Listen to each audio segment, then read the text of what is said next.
So మొత్తానికి ఉపరాష్ట్రపతి ఎన్నికలకు సంబంధించి నామినేషన్ల ఘట్టం ముగిసింది. అటు ఎన్డీఏ అభ్యర్థి ఇటు ఇండియా కూటమి అభ్యర్థి ఇద్దరు నామినేషన్లు దాఖలు చేశారు. అయితే మెజారిటీ ఓట్లు ఎన్డీఏ పక్షాన ఉన్నాయి కాబట్టి ఎన్డీఏ పక్షానికి సంబంధించినటువంటి అభ్యర్థి రాధాకృష్ణన్ గారు గెలుపు అది నల్లేరు మీద నడికే పెద్ద కష్టం ఏం లేదు. రెండోది ఏంటంటే ఇండియా కూటమి ఉనికి కోసం పోటీ చేయక తప్పని పరిస్థితి ఏర్పడ్డది కాబట్టి పోటీ చేసినట్టుగా కనిపిస్తూ ఉంది. అందులో సుదర్శన్ రెడ్డి గారిని ఏదో తమ అభ్యర్థిగా చెప్పినారు. నిన్న నామినేషన్ కూడా దాఖలు చేసినారు. సో ఎప్పుడైనా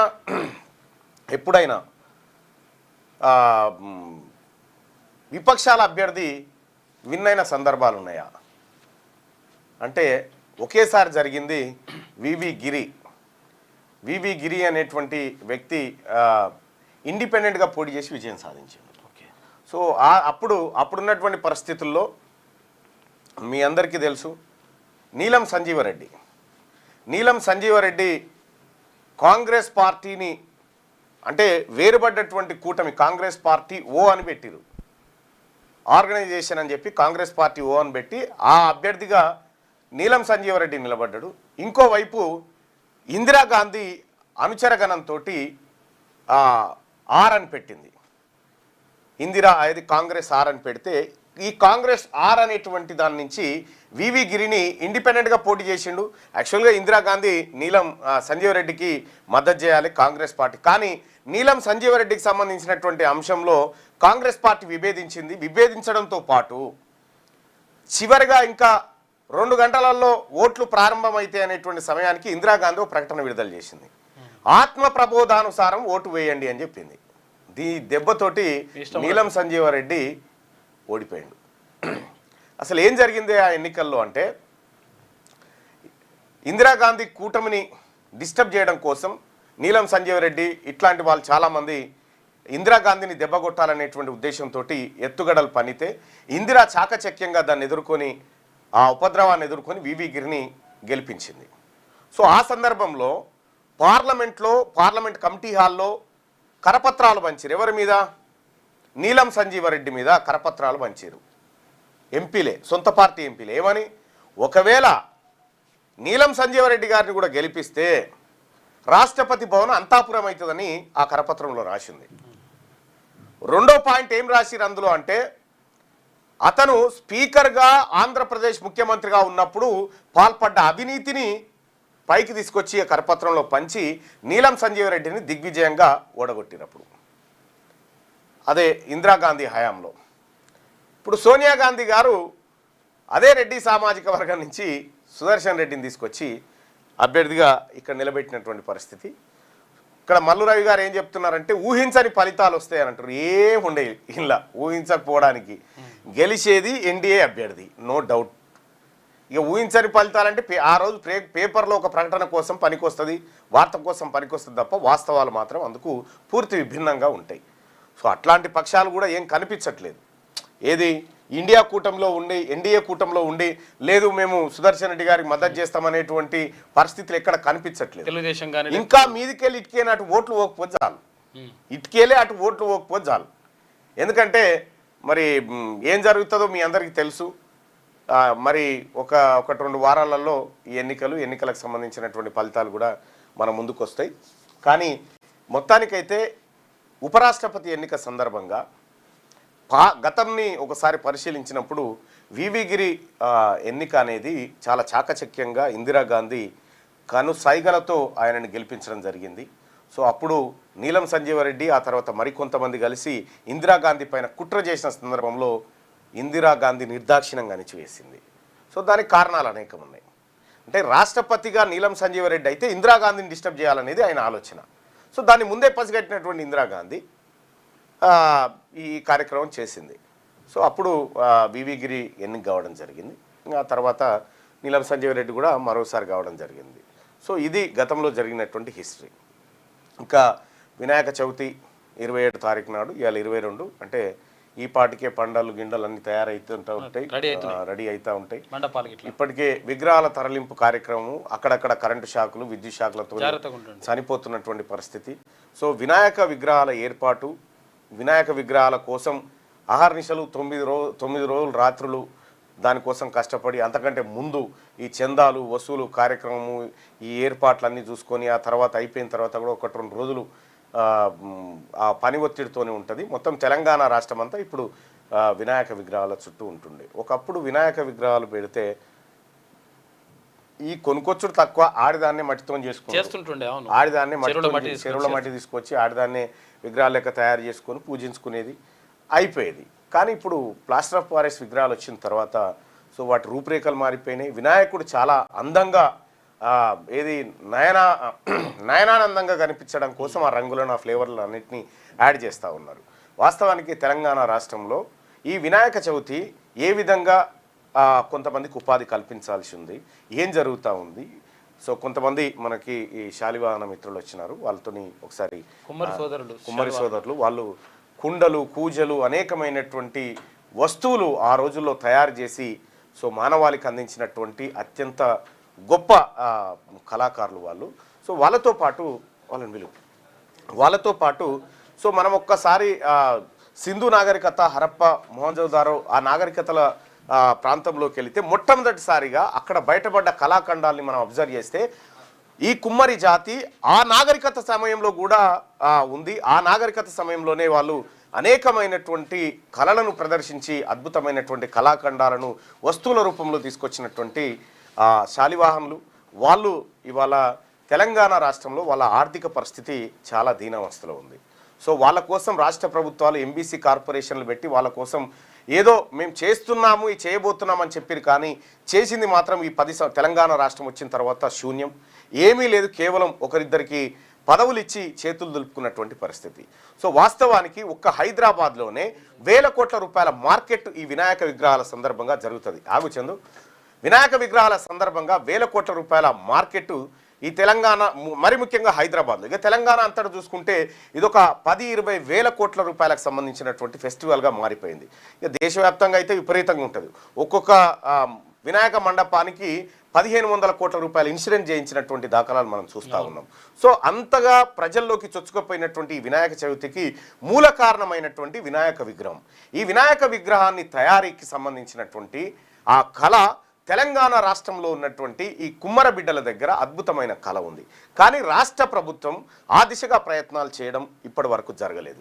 మనకు ఈ వినాయక విగ్రహాలన్నీ వస్తే కలకత్తా నుంచి రావాలి, లేదంటే ఇక్కడ ప్రత్యేకంగా డేరాలు టెంట్లు వేసుకొని తయారు చేసేటువంటి వ్యవస్థలు ఉండాలి. కానీ నిజంగా కుమ్మరులకు ఇప్పుడున్నటువంటి టెక్నాలజీ ప్రకారం వినాయక విగ్రహాలు తయారు చేయడం అత్యంత ఈజీ. అది కాకుండా జిహెచ్ఎంసీ పరిధిలో గ్రేటర్ హైదరాబాద్ మున్సిపల్ కార్పొరేషన్ 1,00,000 విగ్రహాలను తయారు చేయించి మట్టి విగ్రహాలను పంపిణీ చేస్తూ ఉంది. సో ఆ మట్టి విగ్రహాలన్నా పోనీ కుమ్మరులు తయారు చేసి ఇస్తున్నారు అంటే కాదు. సో ఎట్టి పరిస్థితిలో ఈ అద్భుతమైనటువంటి అవకాశాన్ని ఈ శాలివాహన బిడ్డలకు అందించి వాళ్ళకి శిక్షణిచ్చి, ఇప్పుడు వాళ్ళైనా చేసేది ఏం లేదు, ఏం పెద్ద కళ ఏం లేదు, అచ్చులు బోసుడే, సాంచలు తీసుకొచ్చి అచ్చులు బోసుడే. ఆ కార్యక్రమాన్ని కంప్లీట్గా ఈ కుమ్మర జాతికి అప్పజెప్పినుంటే వాళ్ళ కులవృత్తితో పాటు ఈ పండుగలో కూడా వాళ్ళ ఆర్థికంగా కొంత సస్టైన్ అయ్యేటువంటి అవకాశం ఉంటుంది. కొన్ని వేల కోట్ల రూపాయలు మన కళ్ళ ముంగట్నే మనం కట్టేటువంటి డబ్బులు ఇతర రాష్ట్రాలకు తరలిపోతూ ఉన్నాయి. సో కాబట్టి మన కాడ ఉన్నటువంటి వాళ్ళకు ఉపాధి కల్పించే దిశగా రాష్ట్ర ప్రభుత్వం ఈ చర్యలు చేపడితే బాగుంటుంది అనేది నేను రాష్ట్ర ప్రభుత్వానికి చేస్తున్నటువంటి సూచన. ఇక ఇదే అంశం పైన మనతో మాట్లాడడానికి శాలివాహన మిత్రులు చాలామంది మనతో పాటు ఉన్నారు. Please welcome sir. So Vinayaka విగ్రహాలను వాళ్ళు కూడా తీసుకురావడం జరిగింది, చాలా అందంగా ఉన్నాయి వినాయక విగ్రహాలు. సో ఇవన్నా మీరు చేయాలి, ఇవి కూడా కొనుక్కరావాల్సిన పరిస్థితి వచ్చింది. సో కొద్దిగా చంద్ర చైరెన్కకి చేరి. సో ఈ వినాయక విగ్రహాలు మాకు క్యూనిస్కి అందించడానికి వచ్చినారు.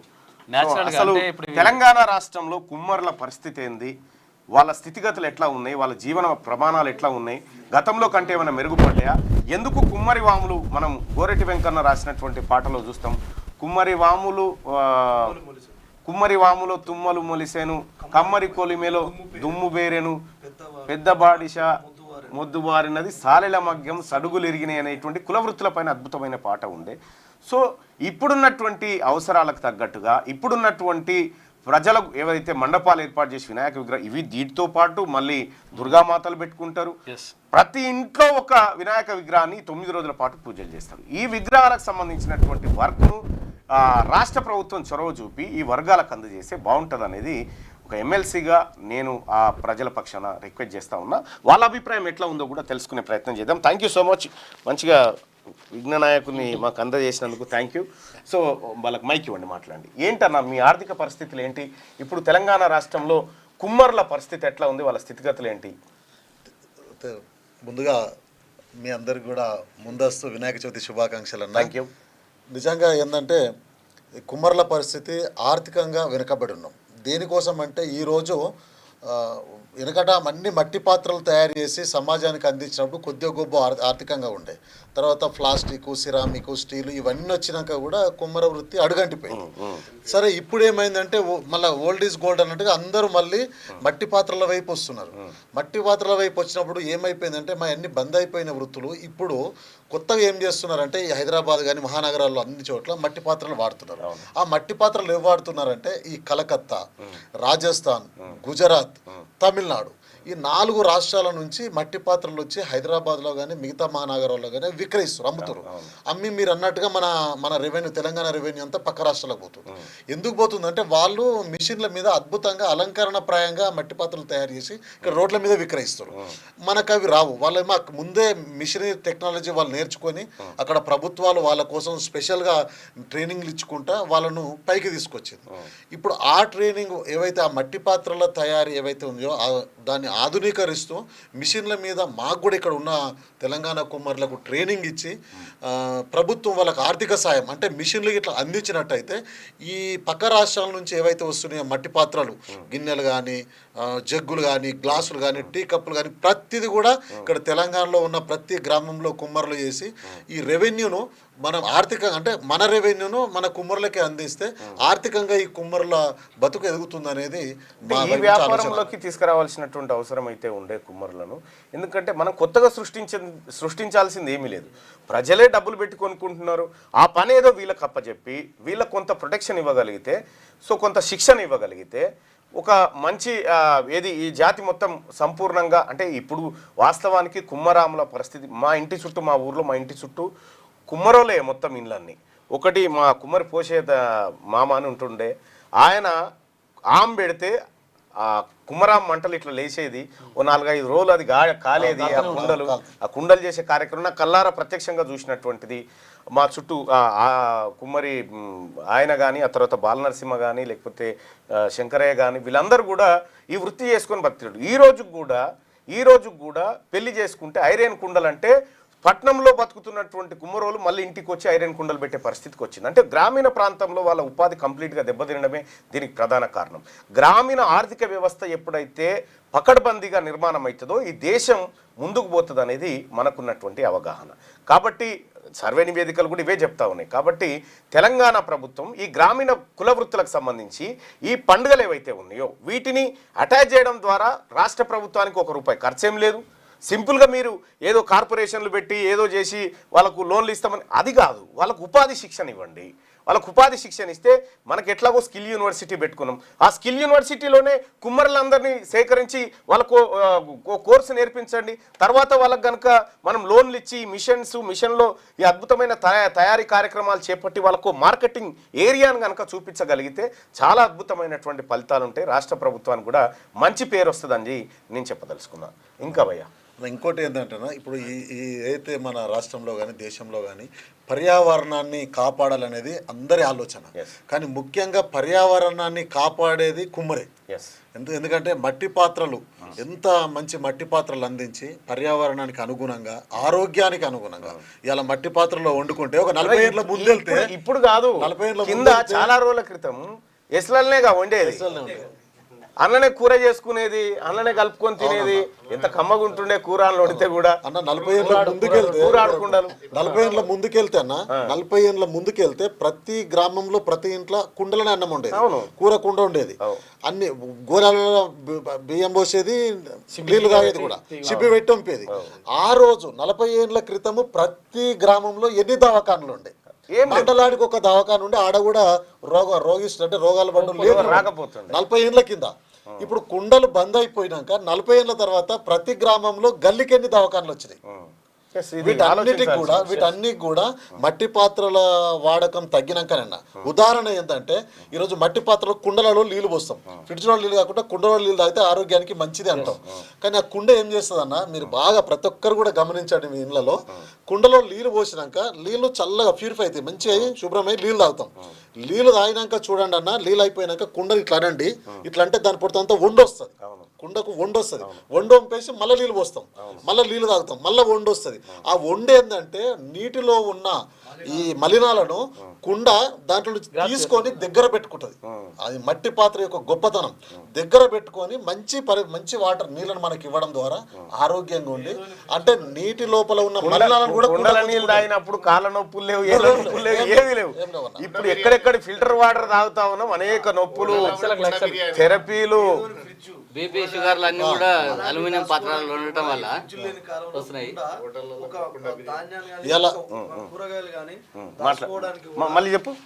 పేదోని ఫ్రిడ్జ్ కుండ, అందులో కూరగాయలు కానీ ఏవి కానీ పెట్టుకో. ఒకప్పుడు పేదోంది, ఇప్పుడు పేదోంది కాదు, పెద్దోంది కూడా అదే. ఇప్పుడు మానవ మనుగడ ఎక్కడైతే మొదలైందో, అక్కడ నాగరికత ఎక్కడైతే మొదలైందో కుమ్మరి పాత్రతోటే మొదలైంది. కుమ్మరి పాత్రతో మొదలైంది. ఈ మనుగడలో చాలా వరకు కొత్త కల్చర్లో కొట్టుకుపోయింది. కానీ మళ్ళీ తుదిగా ఇప్పుడు మళ్ళీ మట్టి పాత్రలకే కొత్త పెద్దపీట వేసే అవకాశం ఉంది గవర్నమెంట్లో, వేయాలి. మా కుమ్మరి కుల వృత్తులు కూడా సో చాలా మంది తగినంత వరకు కూడా మీరే కాదు, నేను కూడా చాలా ఒకసారి జరగండి, చాలా మంది లైవ్ చూస్తున్నటువంటి వ్యూవర్స్ కూడా, మీరు ఎప్పుడైనా ఈ కుండలలో బాబు మా దోస్తు పెళ్ళికి కుమ్మరి పిల్లగాడు బాబు మా దోస్తు పిల్ల దొరకలేదటనా, పెళ్ళికి పిల్ల దొరకలేదు కుమ్మరు. ఎప్పుడైనా మీరు ఈ కుమ్మరి కుండలు అంటే చేసినటువంటి కుండలో కూర కానీ అన్నం కానీ తిన్నారా? ఎంత అద్భుతంగా ఉంటుందంటే కుమ్మరి సట్టి పాత్ర,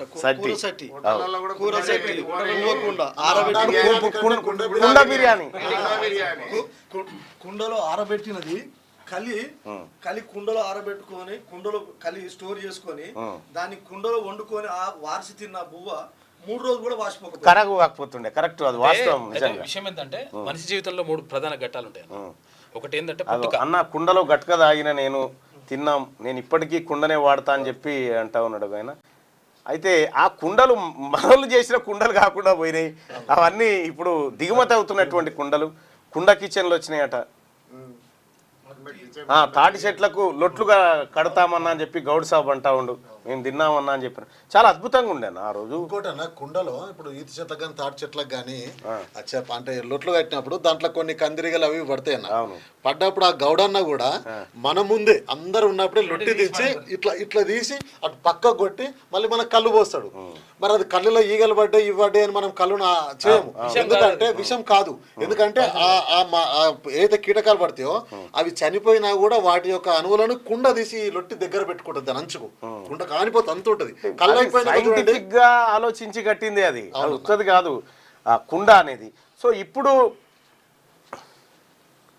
అన్నమే తిన్నామన్నా, కుండ చిన్నప్పుడు కూరాట్లో అన్నమే తిన్నాం ఎస్ అని చెప్పినట్టు ఎస్ తిన్నాము. చాలా మంది తిన్నారు, మా అమ్మమ్మ ఇప్పటికి తింటుంది కుండలో, అందుకే అమ్మమ్మ అయింది మంచిగా ఏ బాధ లేకుండా. అన్న ఇలాంటి హాస్పిటల్ అవసరం, కుండలో భోజనం చేస్తే కుండలో కూర వండుకుంటే ఆరోగ్యం బాగుంటది, ఎలాంటి దవాఖానలకు పోవాల్సిన పని ఉండదు, గోళీల పని కూడా ఉండదు వీళ్ళకు. సో సగం బాధలు పోతాయి అన్న. కళ్ళు కుండ చికెన్ కూడా చేస్తారు అని చెప్పి చెప్తా ఉన్నారు. నేను మా గ్రామంలో కుండ చాలా ప్రాధాన్యమైందన్న. పుట్టినప్పుడు కుండనే కాదు, అప్పుడు గోళాలు కూడా దాంతోటే తయారు చేసేది, గోళాలు కాగులు ఇవన్నీ తయారు చేసేది. అంటే ధాన్యం నిలువ ఉంచడానికి కూడా ఈ కాగులను తయారు చేసి పెట్టేది. సో పురుగు పట్టకపోయేది కుండలో పెడితే. చాలా అద్భుతంగా ఉండేది కుండ జీవితమే. ఐరన్ కుండల కాడి నుంచి మొదలు పెడితే అసలు ఎక్కడో ఓ చోట ప్రతినిత్యం మన జీవితంతో ముడిపడి ఉన్నటువంటి మనిషి జీవితంలో 3 ఘట్టాలు ఉంటాయి ప్రధానంగా. ఒకటి పుట్టుక, రెండోది పెళ్లి, మూడోది చావు. పుట్టుకనే మాయముంత, పెళ్లికి ఐరన్ కుండలు, తర్వాత మూడు కుండలే తలకొరి అందుకని అంటే కుమ్మరి చాలా మనిషి ఇంపార్టెంట్. మనిషి మనుగడ మనిషి జీవితంలో మూడు ఘట్టాలే ప్రధానం.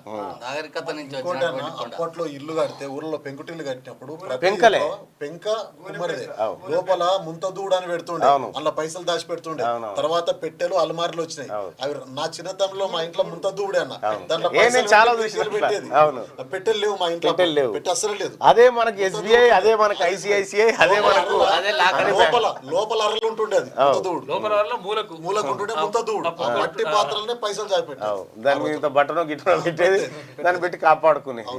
సో అప్పుడు వాస్తవానికి కూడా ఆ జీవన విధానం బాగుండేది. అప్పుడు దవాఖానతో పని లేకుండే. ఎప్పుడో నెలకోసారి ఊరికి డాక్టర్ వస్తే వచ్చినట్టు చూపించుకుందామని ఏం లేకున్నా గోలైతే తెచ్చుకునేది అట్లా పోయి వచ్చిండు కదా అనేటువంటి ఉద్దేశంతో.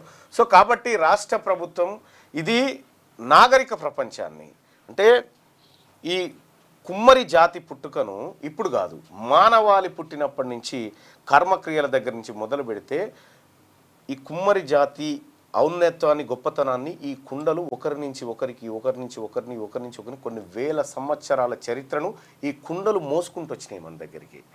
సో కాబట్టి ఈ కుండకు కుమ్మరి మట్టికి ఈ మట్టి బిడ్డలకు నిజంగా వాస్తవానికి నాగరికత నిర్మాతలుగా చెప్పొచ్చు వీళ్ళు. నాగరికత నిర్మాతలు అటువంటి వాళ్ళు ఇవాళ అనాగరికమైనటువంటి పరిస్థితుల్లో ఆర్థిక పరిస్థితి దుర్భరంగా బతుకుతున్నటువంటి ఈ జాతులను 100% పైకి తేవాలి. రాష్ట్ర ప్రభుత్వానికి మేము చేస్తున్నటువంటి రిక్వెస్ట్ ఒకటే, సో ఈ వినాయక విగ్రహాల సమయంలో కానీ లేదంటే ఇంకా మన దగ్గర సంక్షేమ హాస్టళ్ళు ఇంకా రకరకాలైనటువంటి వీటికాడ మనము స్కిల్ యూనివర్సిటీలో వీళ్ళకు ప్రత్యేక శిక్షణ ఇచ్చి వీళ్ళను అటువైపు శిక్షణ ఇచ్చి అటు తీసుకొస్తే అవన్నీ తయారు చేసి అదొక వ్యాపారంలోకి వస్తారు వాళ్ళు, వాళ్ళ జీవితాలు బాగుపడతాయి. సో ఇప్పుడు రాష్ట్ర ప్రభుత్వం చేయకపోవచ్చు కానీ రేపు బీసీ ప్రభుత్వం అయితే ఖచ్చితంగా ఇలాంటి ఒక గొప్ప స్కీమ్ను తీసుకొచ్చి మళ్ళీ కుమ్మరులు కూడా వాళ్ళ కాళ్ళ మీద వాళ్ళు బ్రతికి వ్యాపారస్తులుగా మారడానికి ఖచ్చితంగా బీసీ ప్రభుత్వం ప్రయత్నం చేస్తుంది. Thank you so much. ఆరోగ్యానికి మంచిది, వ్యాపారం నడుస్తుంది. రైట్ అన్న, థ్యాంక్ యూ. ఆఫీస్లో పెట్టు మళ్ళా. పెడతాం, ఆఫీసులో పెడతాం. మా పంతులు ఉండుగా సుదర్శన్, ఆయనే చూసుకుంటాడు. మట్టి విగ్రహాలను పూజించండి, మట్టి విగ్రహాలు పర్యావరణానికి మంచి చేస్తాయి. Eco friendly. ఇంకోటన్నా ఈ పిఓపి వినాయకులను కూడా మనం తీసుకెళ్లి చెరువులో వేసినప్పుడు వాటిలో ఉండే కెమికల్స్ ఆ వాటర్లో కలిసినప్పుడు లోపల చేపలు చనిపోతాయి, మళ్ళీ పశుపక్షాదులు నీళ్ళు తాగుతాయి, వాటికి ఎఫెక్ట్. పశువులు అన్ని రకాలుగా ఉంటుంది బాధ. నీళ్లు కూడా పొలాలకు వెళ్తాయి, పొలాలకు వెళ్ళినప్పుడు పంటకు కూడా ఎఫెక్ట్ అన్ని రకాలుగా. ఈ ఒక పాయింట్ అన్న, పర్యావరణ ప్రేమికులు చాలా మంది కార్పొరేట్ కంపెనీ వాళ్ళు కానీ చాలామంది అంటే తెలివి ఉన్న వాళ్ళు విద్య మేధావంతులు అందరూ ర్యాలీలు తీస్తున్నారు. కానీ ఇటువంటి ఆపర్చునిటీ ఒకటి వస్తుంది పర్యావరణాన్ని రక్షించడానికి. దీన్ని యూటిలైజ్ చేసుకోండి. ఇది అంటే ఒకంత భాగమే, ఇలాంటివి చాలా వస్తుంటాయి. అలా ర్యాలీలు చేయడం, అవేర్నెస్ క్రియేట్ చేయడం మంచి పద్ధతే. ఇలాంటి అవకాశాన్ని కూడా వినియోగించుకోవడం కూడా ఇంకా మంచి పద్ధతి అని నా అభిప్రాయం. గ్రేట్. కుమ్మర్లకి శిరస్సు వంచి నమస్కరిస్తా ఉన్న ఈ జాతి పరిరక్షకులు మీరు. Thank you so much. Right అన్న, థ్యాంక్ యూ.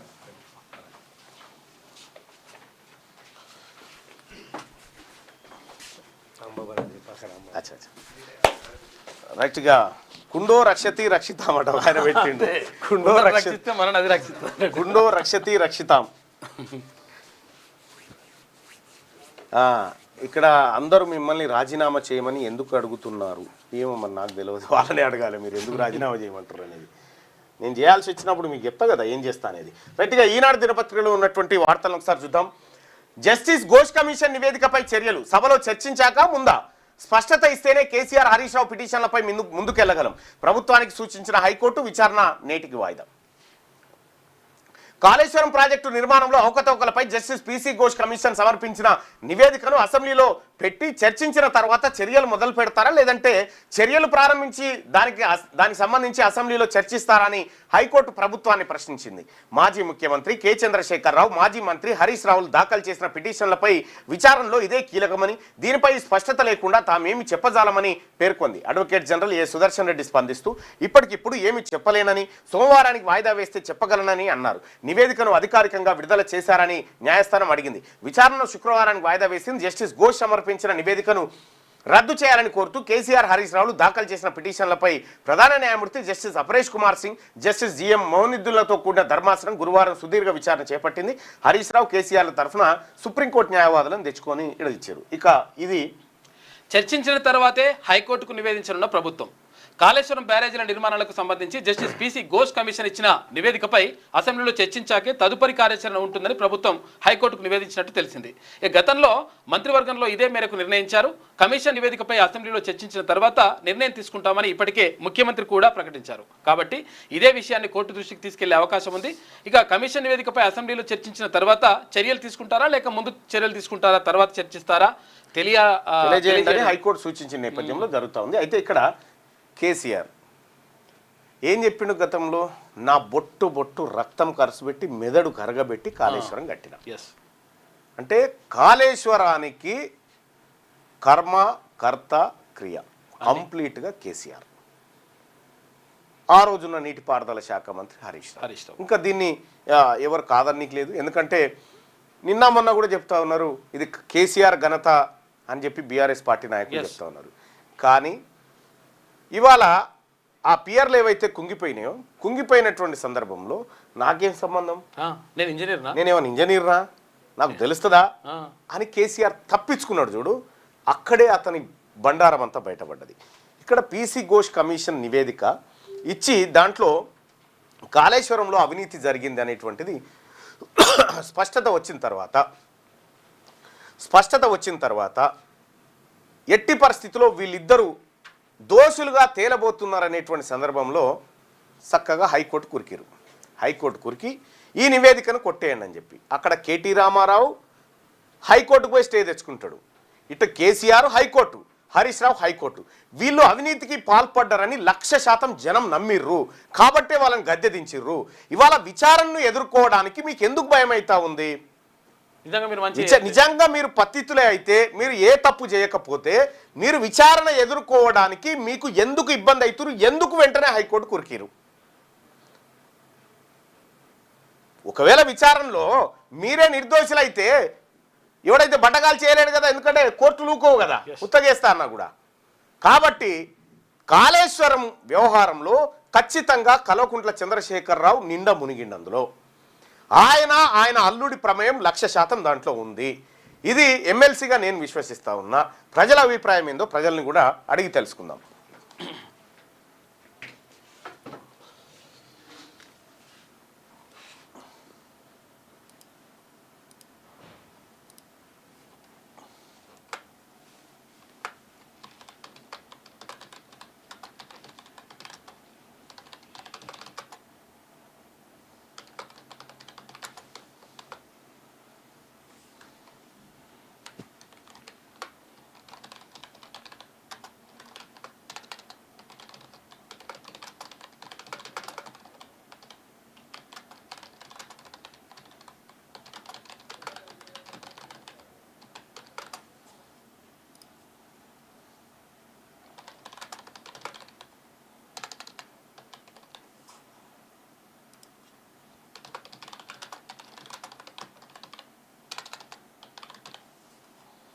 రైట్, మీ అభిప్రాయాన్ని ఇక్కడ తెలియజేయండి.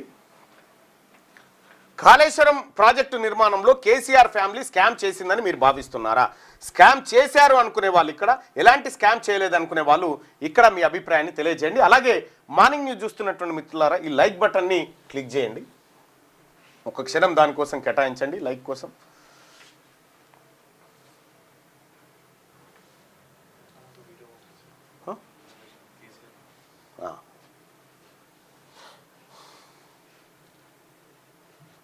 మనం ఈ కాళేశ్వరానికి సంబంధించింది ఒకసారి చూద్దాం. మన రాష్ట్ర ఆర్థిక పరిస్థితి కూడా ఇలా ఇండియాలో మనం నంబర్ 1 అయినాం తలసరి ఆదాయం.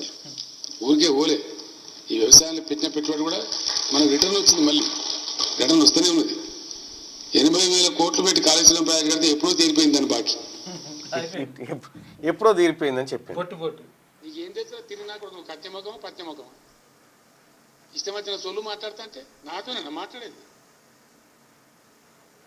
బొట్టు రక్తం ఖర్చు పెట్టి నా మెదడు ఖర్చు పెట్టి కాళేశ్వరం పనికిరాలేదా నీకు? దాని గురించి మాట్లాడే ముఖమా నీ తెలివి పాడుగా? ఇక్కడ గత్యమా భారతదేశంలో కాళేశ్వరం లాంటి ప్రాజెక్టు మొత్తం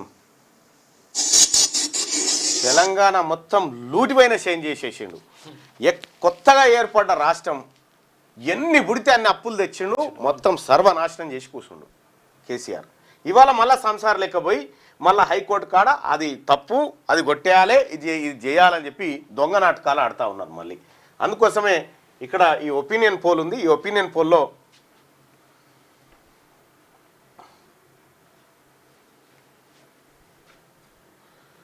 కాళేశ్వరం ప్రాజెక్టు నిర్మాణంలో కేసీఆర్ ఫ్యామిలీ స్కామ్ చేసిందని మీరు భావిస్తున్నారా? స్కామ్ చేశారు అనుకునే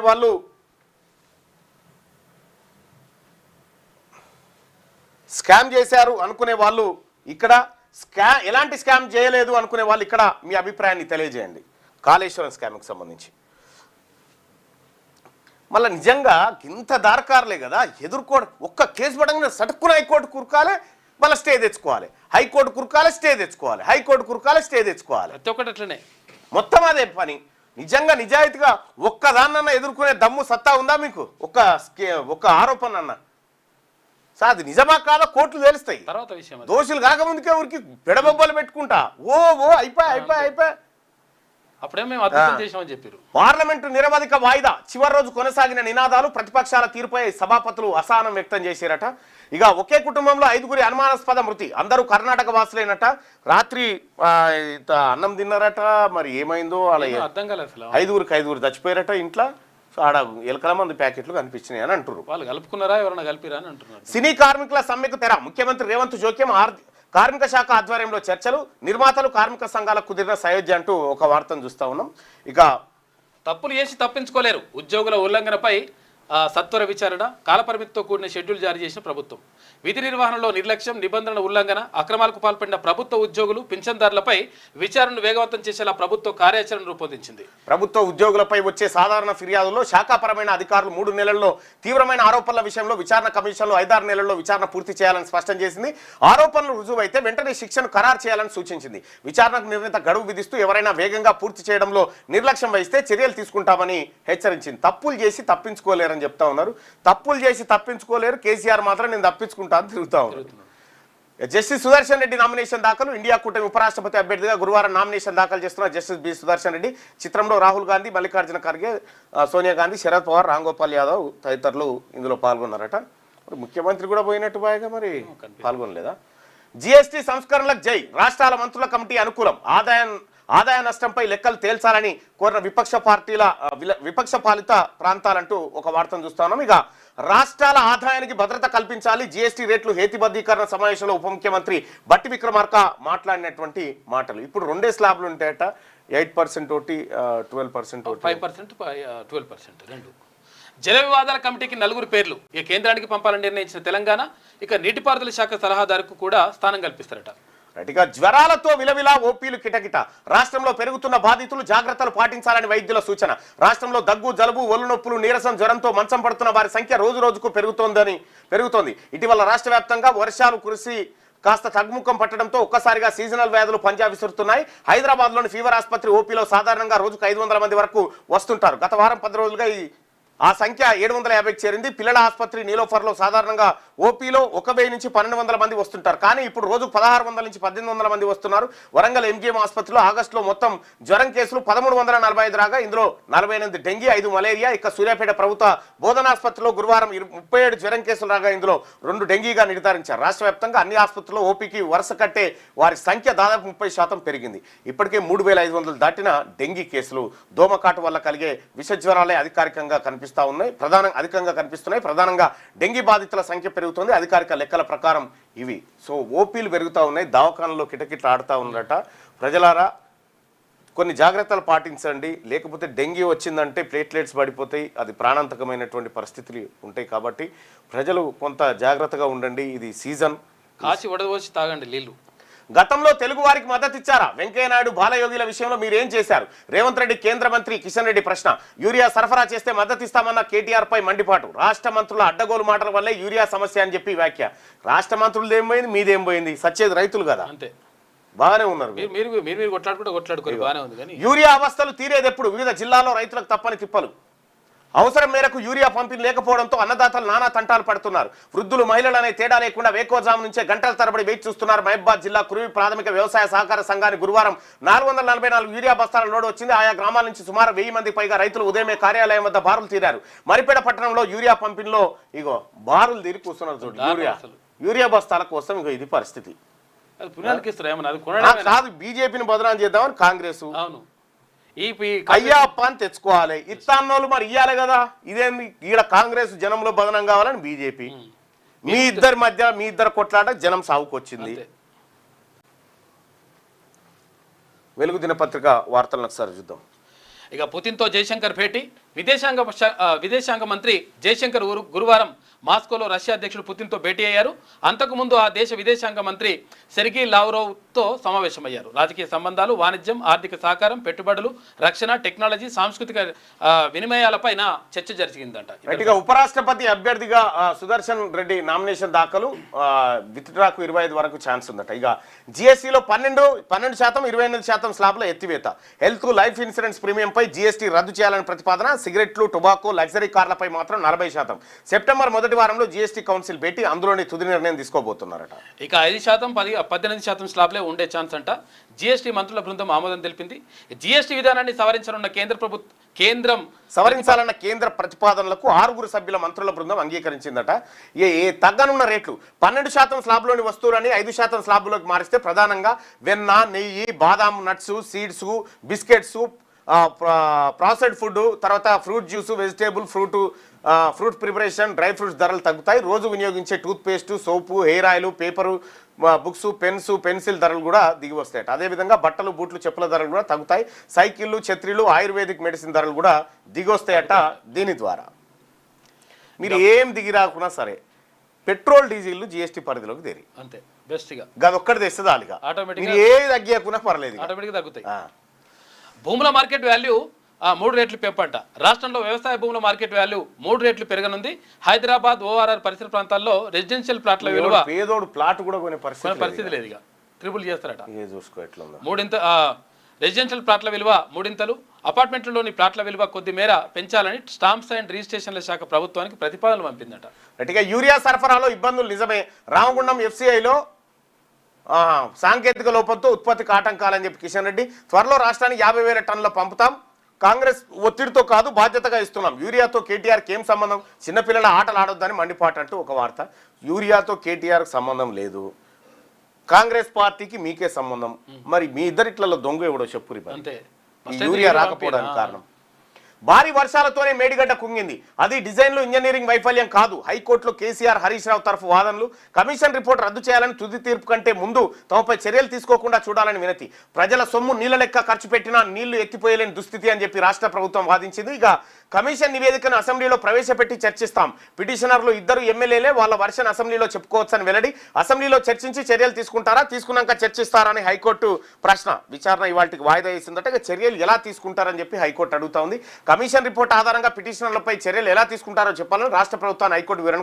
ఇవాళ ఏం జరగబోతా ఉందంటే, ఈ రాష్ట్ర ప్రభుత్వం విచారణ సందర్భంగా ఈ ఘోష్ కమిషన్ నివేదికను అసెంబ్లీలో పెట్టి చర్చించి ఆ చర్చ ద్వారానే మేము వీళ్ళపైన చర్యలు తీసుకుంటామనేటువంటి మాట చెప్తే మట్టుకి త్వరలో అసెంబ్లీ సమావేశాలు ఏర్పాటు చేసి కార్యక్రమం చేయాలి. లేదు మేము ముందే తీసుకుంటామంటే అది హైకోర్టు వెంటనే ఏం చేస్తుందంటే వీళ్ళని విచారణ చేయండి కానీ అరెస్ట్ చేయొద్దు అనేటువంటి మాట చెప్పే అవకాశం కనిపిస్తుంది. ఇక ఇది రాజకీయ కుట్రే. కేబీజీకేఎస్ గౌరవాధ్యక్ష పదవి జీకేఎస్ గౌరవాధ్యక్ష పదవి నుంచి తప్పించడం, అందులో భాగమే బీఆర్ఎస్ ఎమ్మెల్సీ కవిత నిబంధనల విరుద్ధంగా పార్టీ ఆఫీసులో ఎన్నిక జరిగింది. బొగ్గు గని కార్మికులకు బహిరంగ లేక. కాదమ్మా, నీ ఎన్నికెట్ల సబబు ఇది వరకు? నువ్వు కూడా గౌరవాధ్యక్షురాలు ఏ ఎన్నిక ద్వారా అయినావు? బొగ్గు గని కార్మిక సంఘానికి నువ్వెట్లా? నీకే సంబంధం? ఎన్నడూ సంబంధం. డాక్టర్ల మెంటల్ హెల్త్ కు అందుకే ఇలా సింగరేణిలో కూడా బీసీ కార్మికులంతా ఒక్కటైతా ఉన్నారు. మీ కుట్రలు చూసే వీళ్ళ తాత జాగిర లెక్క ఆర్టీసీ కాడ ఒకలి జెండా వాతి, జిహెచ్ఎంసీ కాడ ఒకలి జెండా, సింగరేణి కాడ ఒకలి జెండా. ఈ వేలమోళ్ళు అందరు వీళ్ళే నామినేటెడ్. మళ్ళా డాక్టర్ల మెంటల్ హెల్త్ కు హెల్ప్ లైన్ అందుబాటులోకి తెచ్చిన ఫైమా రోజు 20 గంటలు సేవలు చేస్తూ ఉన్నారట. పని ఒత్తిడి, వ్యక్తిగత సమస్యల వల్ల మానసికంగా ఇబ్బంది పడే డాక్టర్ల కోసం ప్రత్యేకంగా హెల్ప్ లైన్ అందుబాటులోకి. డాక్టర్లకే చికిత్స. అవును, అదో పరిచయం ఉంది. ఇక ఒకే కుటుంబంలో 5 మృతి. రాత్రి భోజనం చేసి పడుకొని తెల్లారేసరికి విగతి జీవులుగా. మృతుల్లో ఇంటి పెద్ద, ఆయన భార్య, 2వ బిడ్డ, అల్లుడు, మనవడు ఉన్నట్ట. హైదరాబాద్లోని మియాపూర్లో ఘటన. బుధవారం రాత్రి దోశలు, పొంగనాలు, పెరుగన్నం తిన్నారు. విష ప్రభావంతోనే చనిపోయినట్టు పోస్టుమార్టంలో వెల్లడి. ఫుడ్లో పాయిజన్ కలుపుకొని తిన్నారా లేక ఎవరైనా కలిపారా అనే అనుమానాలు. ఇంట్లో ఎలుకల మందు ప్యాకెట్లు గుర్తింపట. 5 చచ్చిపోయారు. ఇక చర్చ లేకుండానే 19 బిల్లులు పాస్. ఆఖరి రోజున పార్లమెంట్ ఉభయ సభల్లో నిరసనలు. ఆన్లైన్ గేమింగ్, కొత్త ఐటీ చట్టం బిల్లులు ఆమోదం. ముగిసిన పార్లమెంట్ వర్షాకాల సమావేశాలు, ఉభయ సభలు నిరవధిక వాయిదా పడ్డాయట. గట్టిగా ఒకసారి ఆంధ్రజ్యోతిలో ఉన్నటువంటి వార్తలను చూద్దాం. కాళేశ్వరం కమిషన్ నివేదిక పరిస్థితి ఏమిటి? అసెంబ్లీలో ప్రవేశపెట్టిన తర్వాత చర్యలు తీసుకున్న తర్వాత అసెంబ్లీలోనా? హైకోర్టు ప్రశ్న ఇవాళ వెల్లడిస్తామని చెప్పి ఏజీ చెప్పిండు. నీటిపారుదల గౌరవ సలహాదారుగా retired lieutenant general Harpal Singh ను నియమించారట. ఇక ఇది ఇట్లా ఉంటే బీమాపై ధీమా. ఆరోగ్య జీవిత బీమాపై జీఎస్టీ పూర్తిగా మినహాయింపు. జీఎస్టీ కౌన్సిల్ మంత్రుల బృందం సిఫార్సు. పాలసీల ప్రీమియం ఒక్కసారిగా 18% తగ్గే ఛాన్సు. మధ్యతరగతి ప్రజలకు భారీ ఊరట. ఆరోగ్య టర్మ్ పాలసీలకు పూర్తి ప్రయోజనం. పెట్టుబడులు తరహా సాధారణ యూలిప్ పాలసీల విషయంలో రిస్క్ మేరకే మినహాయింపు.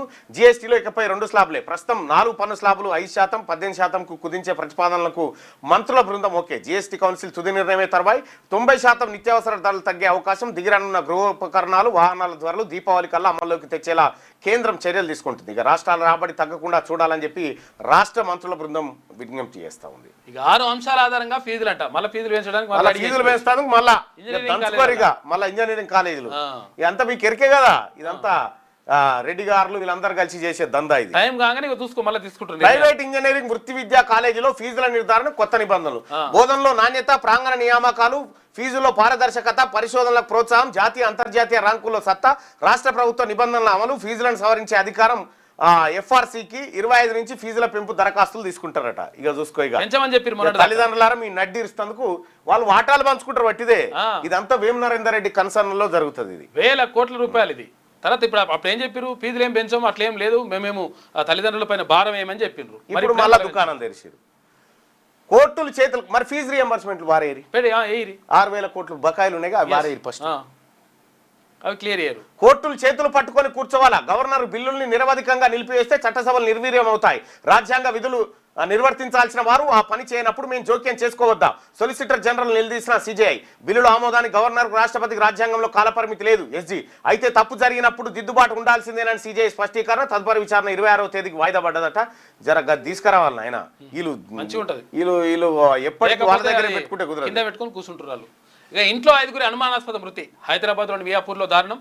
దంపతులు, కొడుకు, కూతురు, అల్లుడు, మనవడు దుర్మరణం.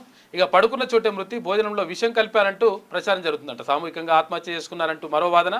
ఆస్తిపరమైన తగాదాలే ఘటనకు కారణమా? పోలీసులు దర్యాప్తు చేస్తున్నట. వీళ్ళందరూ కేంద్రం మెడల్ వంచైనా తీసుకొస్తాం. చైనా నుంచి యూరియాను తెప్పించడంలో కేంద్రం పూర్తిగా విఫలం. అంతర్జాతీయ పరిస్థితుల గురించి చెప్పకుండా గందరగోళం సృష్టిస్తుంది. దేశవ్యాప్తంగా యూరియా సమస్యలు. రాష్ట్ర ప్రభుత్వాన్ని బీజేపీ బదనాం చేస్తుంది. ఆందోళన వెనుక రాజకీయ పార్టీలు. రాష్ట్ర వ్యవసాయ శాఖ మంత్రి తుమ్మల అంటూ ఒక వార్తను చూస్తాను. ఎరువు దొరికేది ఎప్పుడు? కొనసాగుతున్న రైతుల అవస్థలు. భారీగా లైన్లు, తోపులాటలు. ఆగ్రహంతో ఎరువుల కేంద్రాల సిబ్బందిపై తిరగబడుతున్న వైనం.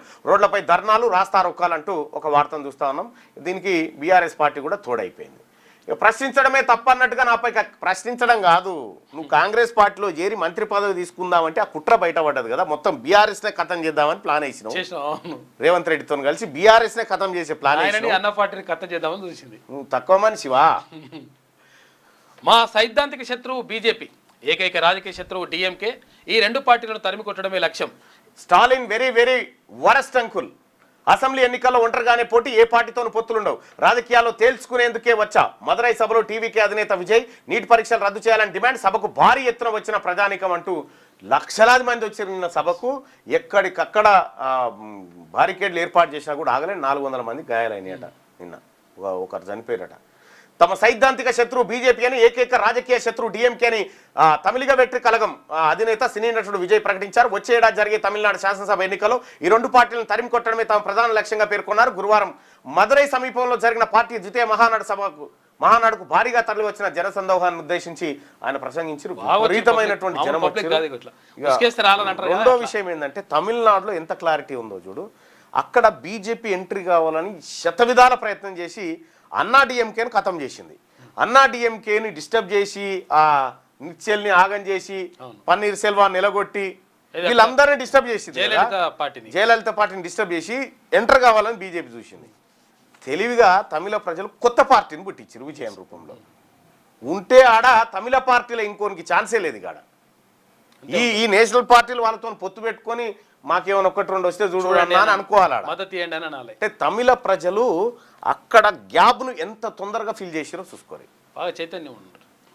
Hitech traffic police microphone, dashboard camera, GPS ట్రాకర్తో పెట్రోలింగ్, బైక్ దిగకుండానే ఉల్లంఘనలు రికార్డ్ చేసే చలానాలు. హైదరాబాద్లో వినూత్న ప్రయోగం, 50 బైకులను ప్రారంభించిన సిపి అంటూ ఒక వార్తను చూస్తా ఉన్నాం. దానికి కూడా కెమెరాలు ఉంటాయట, బైక్ ఆ కెమెరాలు పెట్టి వాళ్ళు బైక్ దిగకుండానే మొత్తం రికార్డ్ అవుతారట. ఎవడెవో ట్రాఫిక్ ఉల్లంఘిస్తున్నాడు ఏం కథ అనేది మొత్తం తీస్తారట. అయితే రోడ్లు బాగా చేయరు, మళ్ళీ అది ఇట్లా ఇట్లా ఎగురుకుంటూ సరిగా రాదు. మళ్ళీ హైదరాబాద్ పరిధిలో 100 మంది ట్రాఫిక్ మార్షల్స్ రద్దీ ప్రాంతంలో ట్రాఫిక్ క్రమబద్ధీకరణ వారి పని శిక్షణ ఇచ్చి విధుల్లోకి సిఎస్ఆర్లో భాగంగా జీతం ఇవ్వనున్న కార్పొరేట్ సంస్థలట.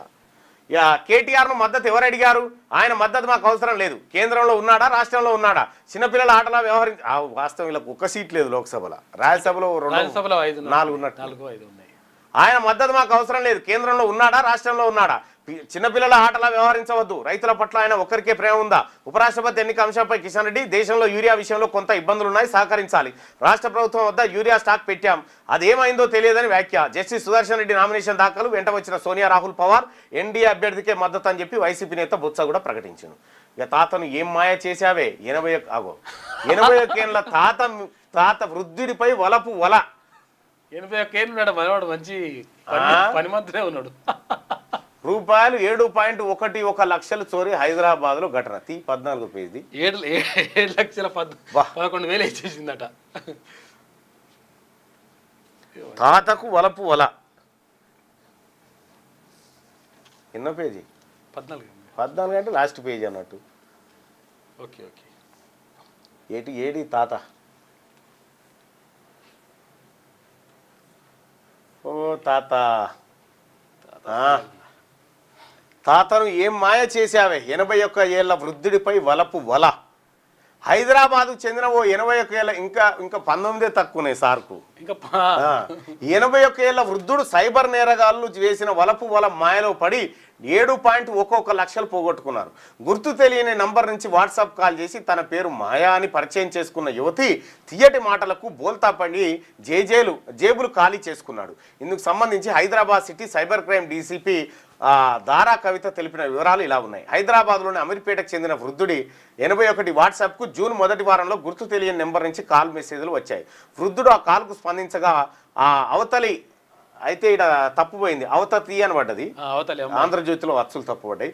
అవతలి వైపు ఓ అమ్మాయి మాట్లాడింది. మృదువైన గొంతు, తీయటి మాటలతో వృద్ధుడిని ఆకట్టుకుంది. తన పేరు మాయా రాజ్పూత్ అని పరిచయం చేసుకున్న ఆ యువతి ప్రేమగా మాట్లాడుతూ వృద్ధుడిని తన మాయలో పడేసింది. కొద్ది రోజుల తర్వాత తన కష్టాలు చెప్పుకొని బాధపడుతూ వృద్ధుడిని ఆర్థిక సాయం అడగడం ప్రారంభించింది. ఆసుపత్రి ఖర్చులు, తనాఖా పెట్టిన ఆభరణాలు విడిపించడం, ఫ్లాట్ రిజిస్ట్రేషన్, గృహోపకరణాలు, ఎలక్ట్రానిక్ వస్తువులు కొనుగోలు, ఇలా రకరకాల కారణాలు చెప్పి వృద్ధుడి నుంచి విడతల వారీగా 7.11 లక్షలు తీసుకుంది. వృద్ధుడు ఆ డబ్బులు తిరిగి వసూలు చేసే ప్రయత్నం చేయగా మాయా రాజ్పూత్ మాయమైపోయింది. దీంతో మోసపోయానని ఆలస్యంగా గ్రహించిన బాధిత వృద్ధుడు పోలీసులను ఆశ్రయించాడు. కేసు దర్యాప్తులో ఉంది. 81 ఏళ్లకు ఏం తాత నీ పని? మాత్రమే ఉన్నాడు. 81 ఏళ్ళకా?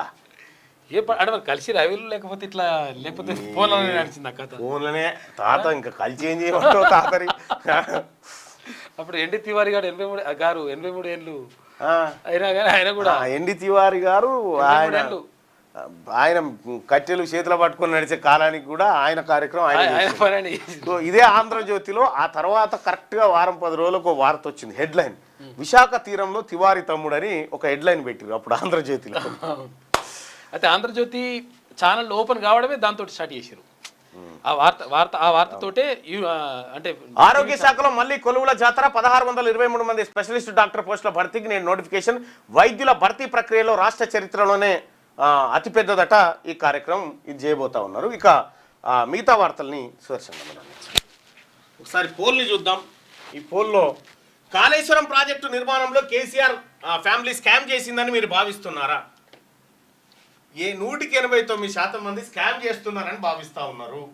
మరి హైకోర్టు ఏం భావిస్తుందో ఇవాళ విచారణ తర్వాత చూడాలి.